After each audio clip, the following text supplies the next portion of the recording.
Good day and welcome back. This is part two of our discussion on quadric surfaces. So in this video, what I'd like to do is concentrate on one specific example. And to start, let me know, what is a quadric surface? A quadric surface, in a sense, is just a three-dimensional conic section. So that would be it's a second degree equation in three variables, x, y, and z. And if you go to our textbook on page 877, which I suggest doing at this moment, you'll see kind of the graphs and formulas for six of the most commonly encountered quadric surfaces. And this would definitely fit into one of those six categories. And note it's a quadric surface because you have x, y, and z, and they're all just of this kind of second degree nature. And how we go about sketching this is we use what we would refer to as the method of traces. And as we go along, I'm going to make a few notes to the right side here. What we need to do is we need to both find, i.e. write down an equation of, and classify in terms of ellipse, parabola, hyperbola, the x equals 0, x equals k, y equals 0, y equals k, z equals 0, and finally z equals k traces. And the idea that I want to keep in mind here for you all is that it's really the x equals 0, y equals 0, and z equals 0 traces typically that we need. They're the most important ones in terms of once we sketch those three curves, we will see that they give us a framework for what the surface should look like. So we're going to go through first by hand all of these details.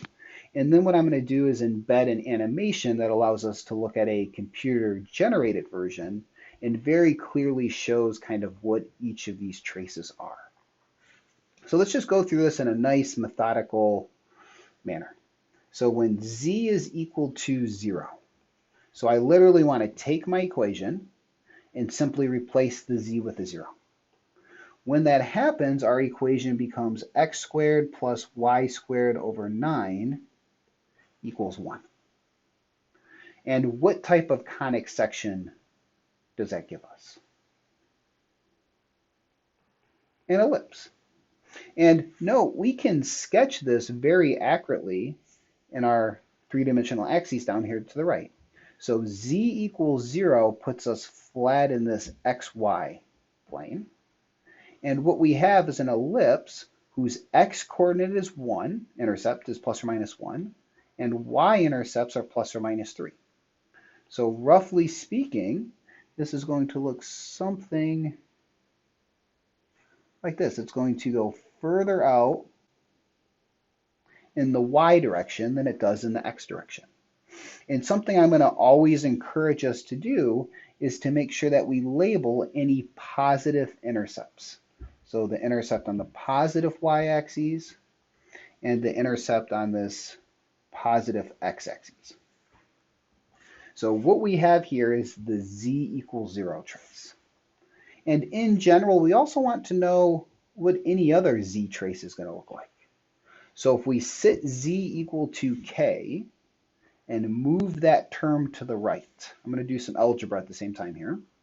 We would have x squared plus y squared over 9 on the left, but on the right we would have 1 minus k squared over 4. So once again, we can recognize that we have the equation of an ellipse, but whenever we have one of these general traces, and it's an ellipse, there could be potential restrictions on k. And it's only with ellipses that we have to worry typically about these restrictions. And this is a very subtle but important point. So what we have on the left is a positive quantity. It's at least, it's not negative. You have x squared plus y squared over 9. So bigger than or equal to 0. Which means that whatever quantity is on the right also needs to be positive. And if that quantity on the right needs to be positive, we would have 1 minus k squared over 4 needs to be bigger than or equal to 0. which is 1 is bigger than or equal to k squared over 4, which means 4 is bigger than or equal to k squared. And that leads us directly to a restriction. This is an ellipse, but only for the k value between -2 and 2. And if you included the -2 and 2, that'd be fine as well. It's just in those cases you would get a single point. And in a few minutes, we'll be able to kind of see this when we get a better sketch going. But let's do the same thing now in terms of x and y. So if we go now to x equals 0, if we set x equal to 0 in our equation, what we end up with is y squared over 9 plus z squared over 4 equals 1, which, similar to our above analysis, is an ellipse. X equals 0 is really flat in our screen. It's the YZ plane. And in that YZ plane, we have an ellipse that has y-intercepts given by plus or minus 3, similar to what we saw a moment ago, and z-intercepts given by plus or minus 2. So hopefully you're now seeing why it's a good idea to be familiar with these conic sections. So the ellipse should look something along these lines, where the positive z-intercept would be 0, 0, 2, and the positive y-intercept is that 0, 3, 0. And now you're probably getting an awfully good idea of what this surface is going to look like, but we always will go through and finding and classifying these traces if we are asked to do so. So x equals k. If we substitute that value in and move it to the right, we would have y squared over 9 plus z squared over 4 is 1 minus k squared, which is also an ellipse with this restriction on the k values. Note, in order for 1 minus k squared to be positive, like we noted above, it has to be between -1 and 1. If we go to the y equals traces, so y equals 0 would give us x squared plus z squared over 4 equals 1. This is an ellipse, which has x-intercepts plus or minus 1 and z-intercepts plus or minus 2. In the y equals 0 plane, so that's the xz plane, this would roughly look something like this. And once again, this is the trace that for me is the most difficult to sketch because it's coming out of the board or the screen directly towards us. And then y equals k, this would be x squared plus z squared over 4 equals 1 minus k squared over 9, which is an ellipse. And if we think about this similarly to above, the k value needs to be between -3 and 3. So when it is a general trace and an ellipse, there are potentially restrictions on the k values. And we should be able to, see this in our graph.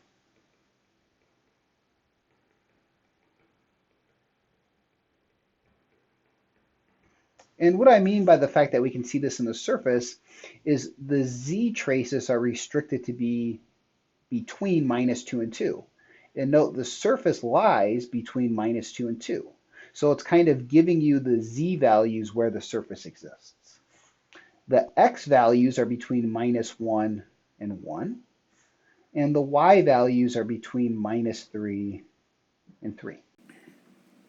And it is also worth mentioning that this surface that we've sketched is something the book would refer to as an ellipsoid, as all of these traces are ellipses.